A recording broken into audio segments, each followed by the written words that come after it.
পাপ পুণ্য দুয়ো দুখতে সুখতে ভোগ কৰি নীলাক্ষয় পৰম বৈৰাগ্য লভি মহাভাগ চাইলা যেন বিষয়। এনেভাৱে পাপ পুণ্য যিমান আছিল, যিখিনি বেয়া আছিল সেইখিনি দুখ পাপ মানে পাপ আছিল, কষ্ট পাব লগা হ'ল, আৰু যিখিনি পুণ্য আছিল সেই পুণ্যই ৰাইজৰ সুখ লাভ কৰিলে।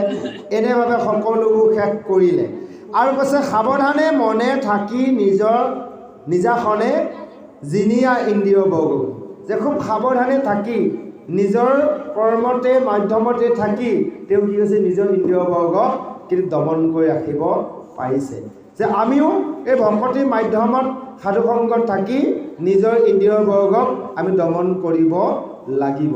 কাৰণ আটাইতকৈ আমাৰ ডাঙৰ শত্ৰু হৈছে নিজৰ লগতে আছে 6জন, তাতোকৈ প্ৰধান হৈছে 3জন। 6জনে মানে প্ৰধান 3জন, যে 3জন কোন? কাম, ক্ৰোধ, লোভ আৰু মোৰ মন মচৰ্য। এই 3জনৰ কথাটো পিছত আছে, কিন্তু আটাইতকৈ ডাঙৰ 3 আছে কাম, ক্ৰোধ আৰু লোভ। গতিকে এই 3টাৰ 1 নম্বৰ, এই 3জনক দমন কৰিলে বাকী 3জন এনেই দমন হৈ যাবগৈ। সেই 3জন 6জনক দমন কৰি ইন্দ্ৰিয়সকলক আমি দমন কৰিব পাৰিব লাগিব ধ্ৰুৱৰ দৰে। আৰু হুয়া স্বতন্ত্ৰ অনেক বছৰ ভুঞ্জিলন্তৰ স্বৰ্গভোগ, এনেভাৱে অনেক বছৰ তেওঁ স্বৰ্গ সুখ লাভ কৰিছে। এনেভাৱে আৰু হৰি ভকতি লভিয়া বীৰপতি সবাকে ভৈলা বৈৰাগ্য পুত্ৰ দ্বাৰা ধন দেহাকো আপোনাৰ বুলন্তে মহাভাগ। যে এনেভাৱে হৰি ভকতি যে সকলোবোৰ বৈৰাগ্য কৰি কি কৈছে? হৰি ভকতিত লভি বীৰপতি, যে হৰি ভক্তিটোৰ পৰা বীৰপতি হয় তেওঁ কি কৰিলে? পুত্ৰ দ্বাৰা ধন দেহাকো আপোনাৰ নুবুলন্ত মহাভাগ। যে এতিয়া আমি কি বিচাৰিছোঁ? এয়া মোৰ পুত্ৰ, এয়া ধন মোৰ, এয়া বিচাৰি আছোঁ। আচলতে সেইবোৰ বিচাৰিব নালাগে। নিজৰ দেহাটোকো নিজৰ বুলি ভাবিব নালাগে। আমি দেহাটোকে যদি দেহাটো নিজৰ বুলি ভাবিছোঁ তেনেহ'লে আমি দেহাৰ ধৰ্মহে পালন কৰিছোঁ, আমি আত্মাৰ ধৰ্ম পালন কৰা নাই। আমি আচলতে আত্মাৰহে ধৰ্ম পালন কৰিব লাগে। আমি দেহটোকে আত্মা বুলি ভাবোঁ কাৰণে আমি দেহৰ ধৰ্ম পালন কৰোঁ, দেহটোকে আমি বেছি যত্ন কৰোঁ লওঁ, কিন্তু আত্মাটোক আমি যত্ন লোৱা নাই। আচলতে আত্মাক আমি চিনি নোপোৱাৰ বাবে দেহটোকে আত্মা বুলি আমি দেহৰ ধৰ্ম পালন কৰিছোঁ। গতিকে আচল বস্তুটো হৈছে আত্মা। আমি আত্মাৰ ধৰ্ম পালন কৰিলোঁ, দেহটোৰ কথা ভাবি লাভ নাই। কেৱল ঈশ্বৰক সেৱা কৰিম, ঈশ্বৰক চিন্তা কৰিম, ঈশ্বৰে নাম ল'ম, যি কৰে ঈশ্বৰে কৰিব, সমস্ত ঈশ্বৰৰ ওপৰত অৰ্পণ কৰিব লাগে। আজি ধ্ৰুৱই ধন, পুত্ৰ আৰু কি কৈছে? দেহ, নিজৰ দেহটোকো নিজৰ দেহ বুলি ভবা নাই, কেৱল হৰি চিন্তা কৰিব ধৰিছে। আহক ইয়াৰ পিছত আৰু সুন্দৰ পৰে এই অধ্যায় সমাপ্তি ঘটিব, আৰু ইয়াৰ পিছতে আমিও বিৰতি ল'ম। আমাৰ মাজত আমাৰ গুৰুজনা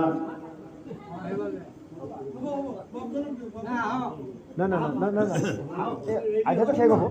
অধ্যায় শেষত আমাৰ বহুদিনৰ মূৰত আমাৰ 2জন প্ৰভুজনা আজি আহি ইয়াত উপস্থিত হ'ল। সেয়েহে এজনক আমি আমাৰ যি মানে সাংবাদিক নিয়ম, তাৰমানে আমাৰ কি কয় সমিতি নিয়ম অনুসাৰে আমি এজনে মূলত থাকি এজনক তেওঁ মানে বহালোঁ। বাকী আমাৰ গোবিন্দ প্ৰভুৱে আকৌ আমাৰ গুৰুজনা শ্ৰীকান্ত দাস প্ৰভুৱে ইয়াৰ আসনলৈ আহিব। এই অধ্যায় সামৰণি পৰিব আৰু যাহক আমি অকণমান পিছতে বিৰতি ল'ম বাৰু। আমি চব কৰোঁ। জয় কৃষ্ণ। মায়ায় মোহিত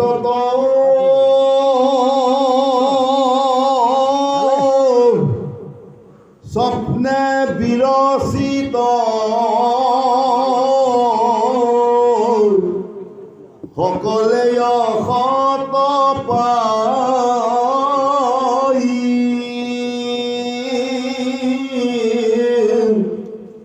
যত দেখি শুনি যত মনে গুণি বিচাৰে কিছু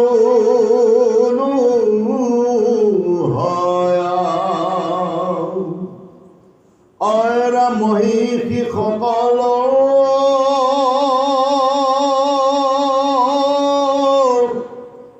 সেৱা মহাব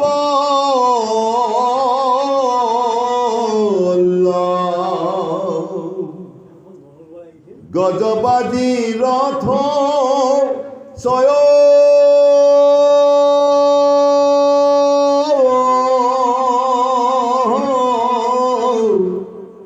ৰত্ন গৃহদাৰ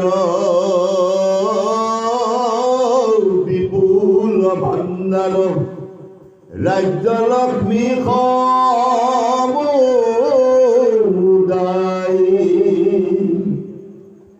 অয়ৰাম নানা উপবন কিৰাৰ উদ্যান প্ৰকাশয় দিনে ৰাতি জলধি সাগৰে সীমা ভৰিলা যাৰ ৰাজ্য সাতুৰি পপহতি অয়ৰাম সুৰত সুন্দৰ শৰীৰ সম্পদ সবাকো দেখিলা মিছ কেৱল কৃষ্ণৰ চৰণ পদ্মৰ সেৱাতে হে মাত্ৰ জয় কৃষ্ণ। ধ্ৰুৱই এই মায়াৰ সংসাৰখন যে সপোনত দেখাৰ দৰে বুলি আজি জ্ঞান কৰিছে, যে সপোনৰ দৰে এই মায়াৰ সংসাৰখন, যে সপোনত আমি কিবা এটা দেখিলে, ভাল বস্তু এটা দেখিলে ভাল লাগে, সাৰ পাই চোৱাৰ পিছত একোৱেই নাই। তদ্ৰূপ আজি ধ্ৰুৱই সেই মায়াৰ দৰে এই সপোনখন, মায়াৰ মানে সংসাৰখনক সপোনৰ দৰে তুলনা কৰি ভাবিছে। আৰু যিমানবোৰ দেখা গৈছে এইবোৰ সকলোবোৰ মিছা। আৰু এই ৰত্ন গৃহৰ বিপুল ভাণ্ডাৰ, ৰাজ্য লক্ষ্মী সমুদায়, এইবোৰ সকলো মিছা বুলি ভাবিছে। যিমানবোৰ উপবন, যিমান ক্ৰীড়া উদ্যান, সকলোবোৰ মিছা বুলি ভাবি কেৱল কৃষ্ণৰ চৰণ পদ্মই যে সঁচা একমাত্ৰ সত্য, এই কথাটো আজি ধ্ৰুৱই উপলব্ধি কৰিছে। যে আমিও ধ্ৰুৱৰ দৰে এই ভাগৱতৰ অধ্যয়নৰ মাধ্যমে সাধুসংগত থাকি এনেভাৱে আমিও জ্ঞান লাভ কৰিব লাগিব। কাৰণ এই মায়া সংসাৰখন আমি সকলোৱে জানিব লাগিব সপোনৰ দৰে। কাৰণ আমি এই আছোঁ, এই নাই, আহিছোঁ অকলে, যাম অকলে, আহোঁতে খালী হাত, যাওঁতে কিন্তু আমি খালী হাতে যাব নোৱাৰিম, কিবা এটাতো নিবই লাগিব, নহয় জানো? খালী হাতে আহিছোঁ আহোঁতে, কিন্তু লগত কিবা এটা আনিছিলোঁ, একেবাৰে নানা নহয়। পাপ আৰু পুণ্য, এই দুটা বস্তু আমাৰ লগত আহিছিল। অকণমান পুণ্য আছে, পুণ্য অহাৰ বাবে আমি অকল মনুষ্য জন্ম পালোঁ। আজি সাধুসংগটো পাইছোঁ, পুণ্য অনাৰ কাৰণে পাইছোঁ। যে সেই পুণ্যকণ আমি আনিলোঁ, এতিয়া আমি কি লৈ যাম? পাপটোতো নিব নোৱাৰোৱে, আমি পুণ্যটোৰ কথাও চিন্তা নকৰোঁ। এতিয়া আমি আহোঁতে পুণ্য অকণমান লৈ আহিলোঁ, পুণ্য অনাৰ কাৰণে আমি সাধুসংগ কৰিব পাৰিলোঁ। যাওঁতে লৈ যাব লাগিব আমি কি? ভক্তি লৈ যাব লাগিব। ভক্তি হ'ল মহাধন।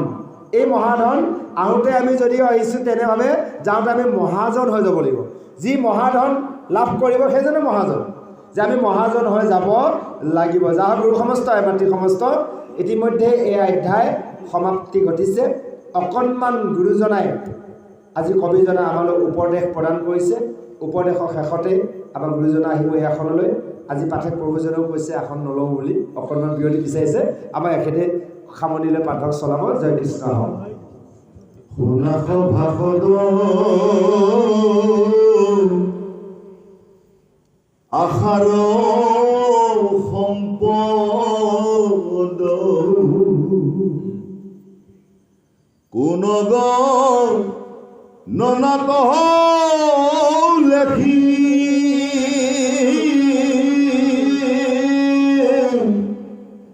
ধ্ৰুৱৰে সম্প্ৰতি তাৰো বীৰপতি দেখিও কেনে দেখি মিছা সুখ ভোগ সংযোগ বিয়োগ দেখন্তু কেনে ন জান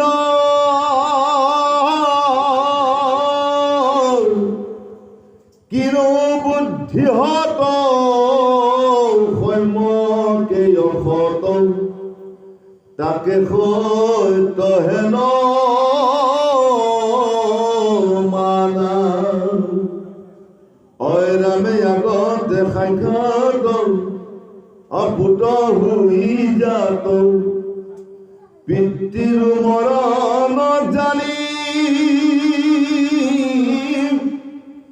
আমিও মৰিব পুনু পজিব কৃষকতা কনো গুণী পৰম দুৰ্লভ ইটো নৰতনু বৃথা কাৰ্য হয় নাশ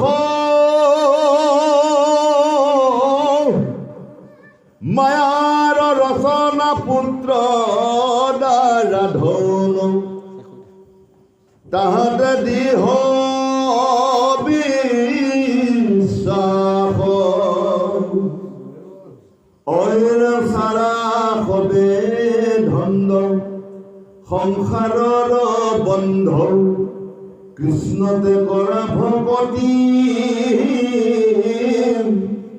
মিছা ধনজন সৌম্যকে সোপন তাত দূৰ কৰা মতি অয় ৰামে বিষ্ণু বৈষ্ণৱৰ চৰণ কিংকৰ বুলন্ত বিষ্ণু ভাৰতী ৰাম ৰাম ধ্বনি কৰি গজানি অপাপ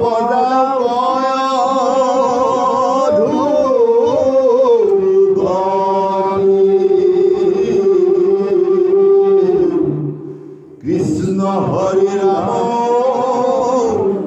ৰাম ৰাম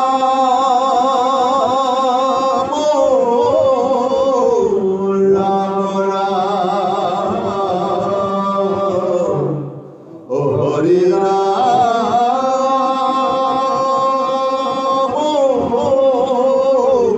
ৰাম ৰাম ৰাম জয় কৃষ্ণ। আজি কবিজনাৰ শ্ৰী বিষ্ণু ভাৰতী সুন্দৰভাৱে উপদেশ আগবঢ়াইছে যে সেই সভাসদৰ লোক সমস্তৰ যে এই আশাৰ নামৰ নদীখন বহুত ভয়ানক। আমি প্ৰথমতে আশাৰ নামৰ নদীখনতে পৰি আছোঁ। আশা প্ৰত্যেকে আমি এটা আশা লৈ আছোঁ। কি আশা লৈ আছোঁ বাৰু? কিবা এটা লৈ আছোঁ প্ৰত্যেকে।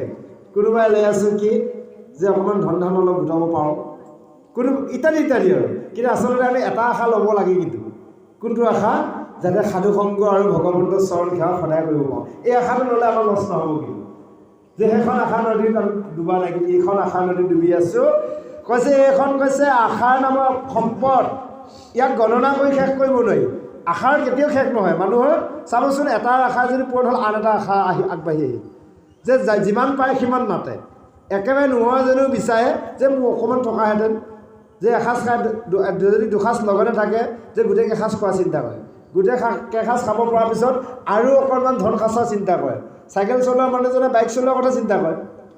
বাইক এখন লোৱা, বাইক লোৱা এজনে আকৌ কাৰ এখন লোৱা চিন্তা কৰে, নহয় জানো বাৰু? ইত্যাদি ইত্যাদি। তাৰমানে এই আশাৰ নামৰ সম্পদ ইয়াত কেতিয়াও শেষ নহয়। সেইটোৱে কৈছে আশাৰ সম্পদ কোনো গণনাত লেখি ধ্ৰুৱই সম্পত্তি তাৰো বিৰকতি দেখিও কেনে নেদেখি। ধ্ৰুৱৰ যিমান সম্পত্তি তাতো তেওঁ বিৰকতি আহিল, যে দেখাৰ কিমান সম্পত্তি আছিল, হয়নে বাৰু? গতিকে সেই কথাটো কৈছে। আৰু কৈছে মিছা সুখ ভোগ সংযোগ বিৰূপ দেখন্তে কেনে নজান কিনো বুদ্ধি হত সৌম্যকে অসত তাকে সত্য হেন মানা। যে এয়া হ'লে সুখ ভোগ সংযোগ বিয়োগ এইবোৰ হৈছে মিছা, এইবোৰ হতবুদ্ধিৰ, যে এইবোৰ হৈছে অসত্য, সত্য কেতিয়াও নহয়। আৰু ইয়াতে বুজাই দিছে যে আমি পুত্ৰসকলৰ আগতে পিতৃসকল মৃত্যু হৈছে। আমিতো দেখিছোঁৱে যে এতিয়াতো আমি পিতৃ হ'লোঁ, আমাৰতো মৃত্যু হ'ব। আমি কিন্তু নিজৰ মৃত্যুটো দেখা নাই। আনৰ মৃত্যুবিলাক দেখি আছোঁ, আমি নিজৰ মৃত্যুক দেখা নাই। যেতিয়া আমি নিজে নিজৰ মৃত্যুক দেখা পাম সেইদিনাখনহে আমি কিন্তু ভালদৰে ভক্তি কৰিব পাৰিম। আমি দেখিছোঁ মানুহ মৰি আছে, নিজৰ পৰিয়ালৰ নহয়, পিতৃ পিতামহসকল, নিজৰ জ্যেষ্ঠ ভাতৃসকল বা কনিষ্ঠও কোনোবা গৈছে, এইবোৰ ক'লৈ গৈছে? আমি নমৰিম নেকি বাৰু? আমিও মৰিম। সেইটোকে কৈছে, ইমান সুন্দৰভাৱে কৈছে যে কৈছে পিতৃ আপোনাৰ সাক্ষাতে পুত্ৰ হৈ জাত। কৈছে পিতৃও মৰণ জানি, যে আমি পুত্ৰসকলে পিতৃ মৰণৰ কথা আমি দেখিছোঁৱেই। তে আমি কিন্তু নিজৰ মৃত্যুৰ কথা দেখা নাই। আমিও মৰিব পুনঃ উপজিব, কৃষকৰ তাকো নুগুণি যে আমিও মৰিম। এই কথাটো আমি জানিছোঁৱেই, কিন্তু কিয় আমি ভাবি চোৱা নাই? আমি জানিছোঁ আমি এদিন মৰিম, কৈ থাকোঁ এদিনটো মৰিবই লাগিব, কিন্তু কেনেকৈ মৰিবাও কিন্তু জানিব লাগিব। ভাগৱতে বুজাই দিছে, মৰা পদ্ধতি দিছে কেনেকৈ মৰিম। কাৰণ আমি মৰিব লগা হ'লে কেৱল কৃষ্ণ নামত মৰিম। কৈছে ৰাম নামে কাম নাই, হয়নে? হৰি নামে গতি নাই। ৰাম নামে কাম নাই, কৃষ্ণ নামে মৰা, হৰি নামে গতি নাই, কোন নামে তৰা। তে মৰিবা জানিব লাগিব। কি নামত মৰিব লাগিব? আমি কেৱল কৃষ্ণ নামত মৰিব লাগিব। যদি আমি ধুনীয়া বিষয়ৰ নাম লৈ অমুকা তমুকা বিষয় সকলোকে বিচাৰি ঐশ্বৰ্য বিভূতি বিচাৰি যদি আমি মৰোঁ, ওলাবগৈ আমাৰ পুৰঞ্জনৰ এখন ওলাবগৈ সুন্দৰভাৱে। আৰু যদি আমি তেনেভাৱে মৰোঁ, জড়ঘৰটোত ওলাবগৈ, তেতিয়াহ'লে আমাৰ মৃত্যুটো ক'লৈ যাব? সেই কথাটো বুজাই দিছে। গতিকে আমি মৰিব জানিব লাগিব। আৰু কৈছে পৰম দুৰ্লভ ইটো নৰতনু বৃথা কাৰ্যে হয় নাশ। যে এইটো পৰম দুৰ্লভ যিটো আমি নৰতনু সৰি পাইছোঁ, এইটো বৃথাই আমাক শেষ কৰিব নালাগে। এয়াৰ মায়াৰ ৰচনাৰ পুত্ৰ ভাইজা ধন, এইবোৰ হ'লে মায়াৰ ৰচনা কৰিছে ভগৱন্তই। এইবোৰতে আমি কি হৈ আছোঁ? এইবোৰকে আমি অজ্ঞানত থাকি সেইবোৰকে আমি মূল বুলি বা নিজৰ বুলি ভাবি আজি কৰ্ম কৰি আমি আছোঁ। চাৰা সবে ধন্দ, আমি যে মহা ধুৰন্ধৰ বুলি কওঁ যে, সেইকাৰণে কৈছে এইবিলাক ধন্দ স্বভাৱবিলাক এৰিব দিছে। কেৱল সংসাৰৰ বন্ধটো এৰিব লাগিব, ধন্দ স্বভাৱ এৰিব লাগিব। আৰু কৃষ্ণতে কৰা ভক্তি, কেৱল কৃষ্ণতহে ভক্তি কৰিব লাগিব। বেলেগত আমি ভক্তি কৰি লাভ নাই। পুত্ৰ ধন ঐশ্বৰ্য বিভূতিৰ লগত আমি ভক্তি কৰি থাকি লাভ নাই। কেৱল আমি কৃষ্ণত ভক্তি কৰিব লাগিব। আৰু এইবোৰ মিছা ধন জন সৌম্যকে সপোন তাৰ দুখ কৰা মতি, এইবোৰ ধন জন মিছা সপোনৰ দৰে, ইয়াক লৈ দুখ কৰাই থাকি লাভ নাই। আৰু দূৰ কৰিব লাগিব, এইবোৰ আশা দূৰ কৰিব লাগিব। কেৱল আমি কি বিচাৰিব লাগিব? বিষ্ণু বৈষ্ণৱ চৰণ কিংকৰ। চাওক, অকল ভগৱন্তৰ চৰণত সেৱা কৰিলে নহ'ব, বৈষ্ণৱৰ চৰণত ভকতৰ চৰণত কৰিব লাগিব। ভগৱন্তৰ চৰণত কৰিলে নহ'ব। দুটা কথা কৈছে, বিষ্ণু আৰু বৈষ্ণৱ দুইজনে একেই। বৈষ্ণৱ মানে কি? ভকতসকলে বৈষ্ণৱ দিয়কচোন। ভগৱন্তৰ ভকতৰ একেই। ভগৱন্তক সেৱা কৰিলে যিটো ফল, ভকতক সেৱা কৰিলে একেটাই ফল। একাদশত আমি পামগৈ। উদ্ধৱক কৃষ্ণই কৈছে যে তুমি মোক পাব লগা হ'লে তুমি ভকতৰ চৰণ সেৱা কৰিবা। মই ভকতৰ চৰণত আছোঁ, কাৰণ আমাৰ পদত বিষ্ণু বুলি কৈ থৈ দিছে। গতিকে ওলাবগৈ, আমাৰ ওলাবগৈ, হয় ওলাবগৈ, নাৱলে দিয়া উপদেশত ওলাবগৈ। কিন্তু এতিয়া কথাটো হ'ল কি, আমি সেইটো আমি যদি বিষ্ণুক সেৱা কৰিব জানিছোঁ, ভকতক সেৱা কৰিব জানা নাই। ভকতক সেৱাটো কৰোঁ, কাৰণ দেৱৰ তীৰ্থসকল ভকতে সেৱ, ভকতক ভজিলে গোচৰ কৰ্মজন। আমি ভগৱন্তক ডাইৰেক্ট চৰণ সেৱা কৰিবলৈ আমি দৰ্শন নাপাওঁ। ভকতক চৰণ সেৱা কৰিলে ভগৱন্তৰ চৰণক সেৱা কৰা হয়। সেই কৈছে বিষ্ণু বৈষ্ণৱ চৰণ কিংকৰ বুলন্ত শ্ৰী বিষ্ণু ভাৰতী, যে আমি বিষ্ণু আৰু বৈষ্ণৱৰ চৰণৰ আমি কিংকৰ চাকৰ হ'ব লাগিব। ৰামৰ ধ্বনি কৰিও জানি পাপ যাওক অধুগতি, যে ৰাম নামৰ যদি আমি মুখৰ ধ্বনি থাকে, তেনেহ'লে পাপ আমাৰ অধুগতি যাব, পাপ নাম হৈ যাব। যদি আমাৰ ৰাম নাম নাথাকে, বিষয় ঐশ্বৰ্য বিভূতি নাম থাকে, তেনেহ'লে আমাৰ পাপ আহি থাকিব। এই কথাখিনিয়ে সুন্দৰভাৱে উপদেশত আগবঢ়ালে। যাৰ হওক গুৰু সমস্ত এগৰাকী সমস্ত আমি সময়ৰ প্ৰতি লক্ষ্য ৰাখি এই আসনৰ বিৰতি ল'ব বিচাৰিছোঁ। আজি পাঠভাগ আমি 8:30 যদিও খামো, আজি 9টাত খাবই, বা 8টা বাজিলেই আৰু এঘণ্টা সময় হ'ব। আমাৰ গুৰুজন আহিব, তেখেতৰ শ্ৰীমুখীয়া আমি বহুদিনৰ ওপৰত অকণমান অমৃত পাঠ কৰিম। পাঠক আমাৰ নাথ প্ৰভুজনে থাকিব, তেখেতে গীতৰ